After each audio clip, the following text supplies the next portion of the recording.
Hey everyone, it's Fitz with the Daily Delivery. I hope you're doing well. Well, what a difference 3 or 4 months can make.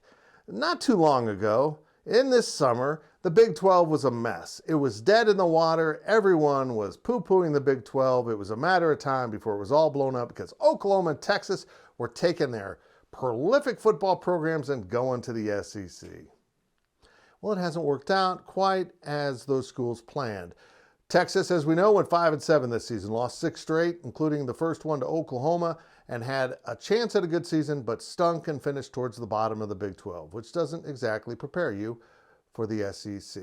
Now, you can say they're on their way up and they will get better, but it just seems like we have been hearing that for a very long time, and they keep firing coaches for not reaching the incredible expectations in Austin, Texas. But Oklahoma, they're fine. They're going to win another Big 12 title. They got a great Hold on. They didn't qualify for the Big 12 championship, so they can't win the Big 12 title. Oklahoma State and Baylor will play for the Big 12 title. Well, those schools stuck around in the conference, and the national media told us they were no good. But at least they have Lincoln Riley.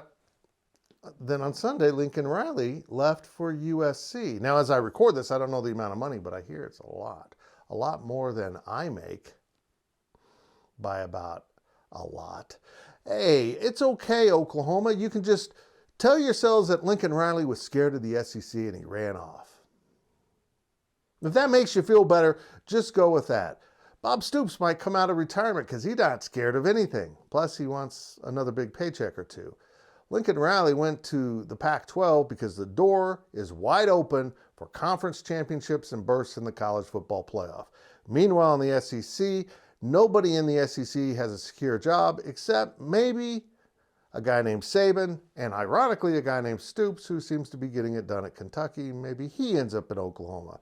I'm not sure. All I know is the new rankings came out on Monday and on Sunday, and it appears that there's 4 future Big 12 teams. Oklahoma State and Baylor is mentioned, and of course Cincinnati, which is unbeaten and deserves to be in the playoff if they beat Houston in the championship game of the American Conference. Oh, by the way, Houston's coming. Now, I'm not talking about Houston right now. You getting confused? BYU, Cincinnati, Oklahoma State, Baylor, all top 12 teams and all members of the future Big 12. The Big 12 isn't done, it isn't dead, and it's going along just fine. I'm sorry, naysayers and doubters all across the land, particularly in my profession.